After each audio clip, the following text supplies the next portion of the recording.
சில விஷயங்கள வந்து நம்ம படிக்கிறப்பயோ, இல்ல வாசிக்கிறப்போ, அப்படி இல்ல பார்க்கிறப்போ வந்து ரொம்ப ஒரு நெகிழ்ச்சிய குடுக்கும். ஏன் அப்படின்னு கேட்டா, ஒரு சரியான விஷயத்த பத்தி தான் நம்ம பேசியிருக்கோம். சரியான விஷயத்துக்காக தான் பிரச்சாரம் பண்ணியிருக்கோம். இப்பவும் அந்த சரியான விஷயத்த பத்தி சரியான முறையில தான் பேசுறோம் அப்படின்ற ஒரு மகிழ்ச்சியும், திருப்தியும், ஒரு நெகிழ்ச்சியும் கிடைக்கும். அப்படி தமிழ்நாட்டினுடைய முன்னாள் முதலமைச்சர் தளபதி ஸ்டாலின் அவர்களால் கொண்டு வரப்பட்ட ஒரு திட்டம். அந்த திட்டத்தால் என்ன நலன் இருக்கு, என்ன அளவிற்கு தமிழ்நாட்டில் இருக்கக்கூடிய விளிம்பு நிலை, ஏழை எளிய, பிற்படுத்தப்பட்ட, மிகவும் பிற்படுத்தப்பட்ட, ஒடுக்கப்பட்ட மக்களுக்காக அந்த திட்டம் பயன்படும் அப்படின்றத நிறைய இடங்கள்ல பேசியிருக்கோம். ஆனா அது கண் முன்னாடி பல இடங்களில் நடக்கிறப்ப அதை ரொம்ப ஜஸ்ட் லைக் தட் அப்படின்னு கடந்து போகக்கூடிய மனிதர்களுக்கு மத்தியில் இதை எந்த மாதிரி நம்ம புரிஞ்சுக்கிறது, அதுவும் கடந்த ஒரு வாரமாக இப்போது இருக்கக்கூடிய தமிழ்நாட்டினுடைய அரசு எந்த திட்டங்களை எல்லாம் நாங்க மீண்டும் நடைமுறைப்படுத்துவோம் அப்படின்னு சொல்றதுக்கும் போன ஆட்சிக்கும் இருந்த தொடர்பு என்ன, போன ஆட்சி செய்யவே இல்லப்பா நாங்க தான்ப்பா வந்து செய்ய போறோம் அப்படின்னு சொல்லி இவர்கள் செய்தது என்ன அப்படின்றதான் இந்த வீடியோல பார்க்க இருக்கோம். வீடியோ முழுமையா பாருங்க, மற்றவங்களுக்கு பகிருங்க. அனைவருக்கும் வணக்கம். நிறைய பேர் நான் எதை பற்றி பேசுறேன்றத முன்னாடி பேசின முன்னோட்டத்தை வச்சே கண்டுபிடிச்சிருப்பீங்க. நான் முதல்வன் திட்டம். இந்த நான் முதல்வன் திட்டத்துல ஏற்கனவே நிறைய பிரமிப்புகளை கொடுக்கக்கூடிய பல செய்திகள் வந்தது. நாங்க வந்து ஒரு சாதாரண குடும்பத்துல இருக்கோம், மலைவாழ் மக்களாக இருக்கோம், பழங்குடியின சமூகத்தை சார்ந்தவர்கள், மீனவர் சமூகத்தை சேர்ந்தவர்கள், எங்க தலைமுறைக்கும் நாங்க படிக்கல, ஆனா இன்னைக்கு நான் படிச்சிருக்கேன், வெளிநாட்டுக்கு போறேன், பல மொழிகள் பேசுகிறேன் அப்படின்னு நிறைய பேரு, குறிப்பாக பெண்கள், அவங்க எல்லாம் வெளியே வந்து பேசின காட்சிகளை கடந்த ஆட்சியிலேயே நம்ம பார்த்திருக்கோம். ஆனா ஆட்சி முடிந்து விட்டது. ஆட்சி முடிந்த பிறகு, வெற்றி வாய்ப்பை திராவிட முன்னேற்ற கழகம் இழந்த பிறகு, அதற்காக இப்போது இருக்கக்கூடிய தமிழக வெற்றி கழக அரசு, தாவேக அரசு பல காரணங்களை சொன்னாங்க. திமுக வந்து இளைஞர்களுக்கு ஒன்றும் செய்யல, மாணவர்களுக்கு ஒன்றும் செய்யல, தமிழ்நாட்டினுடைய நலனே நாசமா போயிடுச்சு, தமிழ்நாடே நாசமா போயிடுச்சுன்னு பல கட்ட பொய்களை கட்டமைத்தார்கள். அதில் பல பொய்களை உடைத்திருந்தாலும் கூட இப்ப அவங்களே வாக்குமூலம் கொடுக்கிற மாதிரி ஒரு சம்பவம் நடந்திருக்கு. அதை பார்த்து ரொம்ப நெகிழ்ச்சியாக இருந்தது. ஏன்னா அந்த சம்பவத்துக்கும் என்னுடைய வாழ்க்கைக்கும் ஒரு நெருங்கிய தொடர்பு இருக்கு. 2004 ஜூலை 16ஆம் தேதி தான் கும்பகோணம் பள்ளி தீ விபத்து நடந்துச்சு. அதை நம்ம யாருமே மறந்திருக்கவே முடியாது.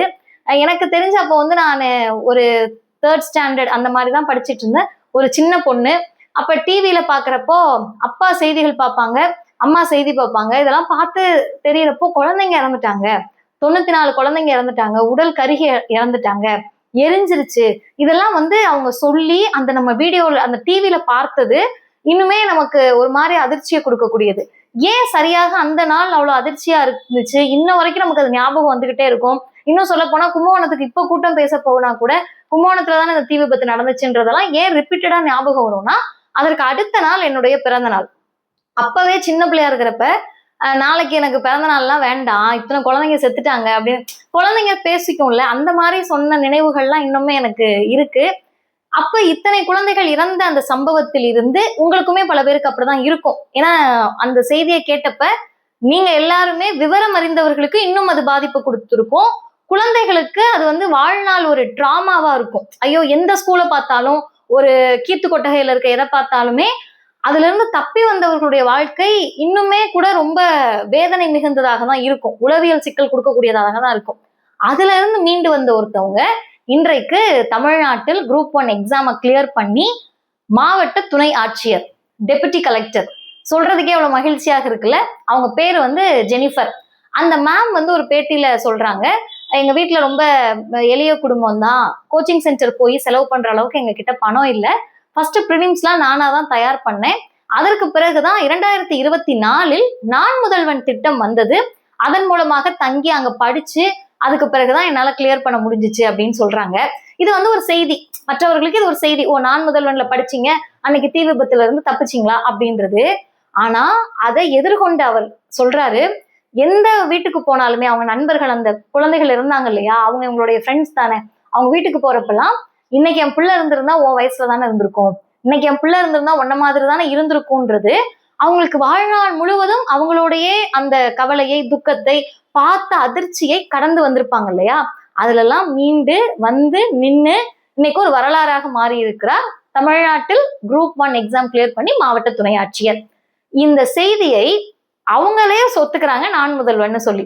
ஆனா அதுக்கு சரியாக ஒரு நாள் 2 நாட்களுக்கு முன்னால சோசியல் மீடியா பேஜ்ல இருந்து இப்போது இருக்கக்கூடிய தாவேக அரசு நான் முதல்வன் அப்படின்ற ஸ்கீமோட நேமை மாத்தி வேற பேர் வைக்கிறோம், அதுல இருந்தக்கூடிய சோசியல் மீடியா மெசேஜஸ் வீடியோஸ் எல்லாத்தையும் டெலிட் பண்றாங்க. இப்ப என்னன்னா நான் முதல்வன் அப்படின்றது பொதுவான ஒரு பெயர். இது போன ஆட்சியில் இருந்த முன்னாள் முதலமைச்சர் ஸ்டாலின் அவர்களுடைய கனவு திட்டம். அவர் எல்லா மேடையிலையும் சொல்லுவார், நான் படிங்கன்னு சொல்றேன், நாம் எல்லோரும் முதல்வர்கள், நான் முதல்வன், அதுதான் சொல்றாங்க. ஆனா இவங்களுக்கு இந்த முதல்வன் யாராக வேணா இருக்கலாம், நான் படிச்சு நான் இருக்கலாம், நீங்க இருக்கலாம், கேட்கக்கூடியவங்க இருக்கலாம். ஆனா நான் முதல்வன் அப்படின்னு சொன்னாலே ஸ்டாலின் அவர்களுடைய முகம் ஞாபகத்துக்கு வருமா என்னன்னு தெரியல. அவங்க சோசியல் மீடியால பேஜ்ல மாத்துறாங்க. அதை நம்ம எதிர்க்கவும் கூடாது. ஏன் அப்படின்னு கேட்டா அது அவர்களுடைய உரிமை. ஏன்னா இப்ப ஆட்சி அவங்க கையில இருக்கு. ஆனா நேற்றைக்கு தமிழ்நாட்டினுடைய முதலமைச்சராக இருந்த முன்னாள் முதலமைச்சர் அவர் ஒரு போஸ்ட் போட்டிருக்காரு, என்னுடைய ஆட்சியில நான் படிங்கன்னு சொன்னேன், என் கனவு திட்டம் தான் இந்த நான் முதல்வன். இதுக்கான சாட்சியாக இன்றைக்கு இவங்க ஜெனிஃபர் நிக்கிறாங்க. இது எங்களுக்கு ரொம்ப மகிழ்ச்சி. நீங்க பேரை மாத்தி இந்த ஸ்கீமுடைய பேரை வேணா டெலிட் பண்ணலாம், ஆனால் அனைவருடைய மனங்களிலும் இது அச்சீவாக சேவ் ஆகியிருக்கு அப்படின்னு சொல்றாரு. அதுதான், பேரை மாத்தலாம். மனித மனங்களிலிருந்து ஒருவர் செய்த சாதனையையோ, ஒருவரால் பெற்ற பலனையோ, ஒருவரால் அடைந்த அந்த பலன்களையோ எப்படி மறக்க முடியும்? இது அப்படியே ஒப்பிட்டு பாருங்க. கடந்த 5 ஆண்டு ஆட்சி ஒண்ணுமே செய்யல, மக்கள் நலன் சார்ந்து செய்யல. நீங்க திமுக மட்டுமே வளர்றதுக்காகவும், இந்த கட்சி வளர்றதுக்காகவும், நீங்க ஒரு 4 பேர் வளர்றதுக்காக தமிழ்நாடு நாசமாக்கிட்டீங்கன்னு சொல்லி ஒரு பொய்யை பரப்பி, மிகப்பெரிய ஒரு பொய்யை. அது எப்படின்னு கேட்டீங்கன்னா, RSS ஆக்டோபஸ் கரங்கள் மாதிரி தமிழ்நாட்டில் இருக்கக்கூடிய ஒரு வீட்லையும் வீதிகள்லையும் போன் மூலமா ரீல்ஸ் மூலமா எங்கெங்கயோ பதிவு செய்யப்பட்ட செய்திகளை பார்த்து இது உண்மைன்னு நம்பின ஒரு சமூகத்துல இன்னைக்கு அவங்களே ஒப்புதல் வாக்குமூலம் கொடுக்குறாங்க. நான் சொல்லிக்கிட்டே வரேன், நீங்களே நோட் பண்ணிக்கோங்க. காலை உணவு திட்டம் கடந்த திமுக அரசில் கொண்டு வந்தது சிறப்பான திட்டம், அதை இந்த அரசு தொடரும். மக்களை தேடி மருத்துவத்தால் பல ஆயிரக்கணக்கான மக்கள் பலனடைந்திருக்கிறார்கள், அதனால் இந்த அரசும் அந்த திட்டத்தை தொடரும். நான் முதல்வன் திட்டத்தால் நல்ல பயன்கள் கிடைத்திருக்கிறது, அதனால் இந்த திட்டம் தொடரும். விடியல் பயண திட்டத்தால் மகளிர் பயனடைந்திருக்கிறார்கள், அதனால் அந்த திட்டம் தொடருது. புதுமை பெண் தமிழ் புதல்வன் மாணவர்கள் மாணவிகள் பலனடைந்திருக்கிறார்கள், அதை தொடர்கிறோம். மகளிர் உரிமை தொகையை நாங்க 2500 ரூபாய் கொடுக்குறோம்னு சொன்னோம், ஆனா கொடுக்க முடியாது, கடந்த ஆட்சியில கொடுத்த 1000 ரூபாயை அப்படியே தர்றோம்.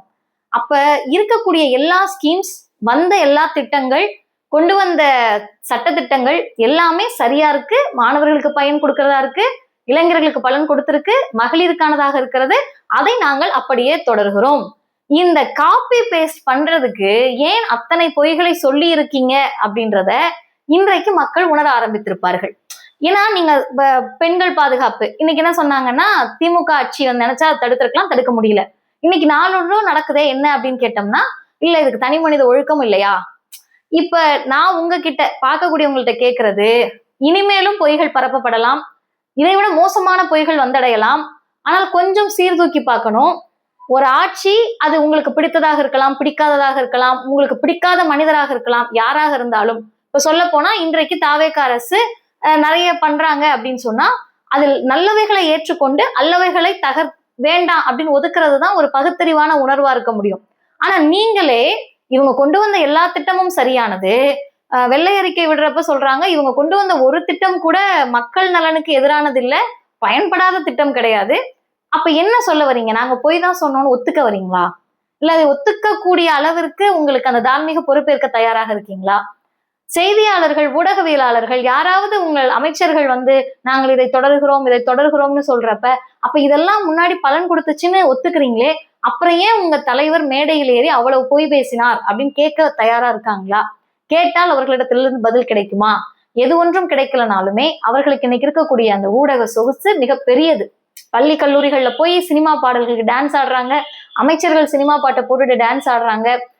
ஒரு கலை வடிவம் அப்படின்றது இப்படியெல்லாம் இருக்க முடியுமா அப்படின்னு நினைக்கிற அளவிற்கு குத்து பாடல்கள், பெண்களை கொச்சைப்படுத்தி வந்த சினிமா பாடல்கள், இன்னும் என்னென்னமோ பாடல்களுக்கெல்லாம் காலேஜஸ்ல ஸ்கூல்ஸ்ல நல்ல ஒரு மாற்றம்.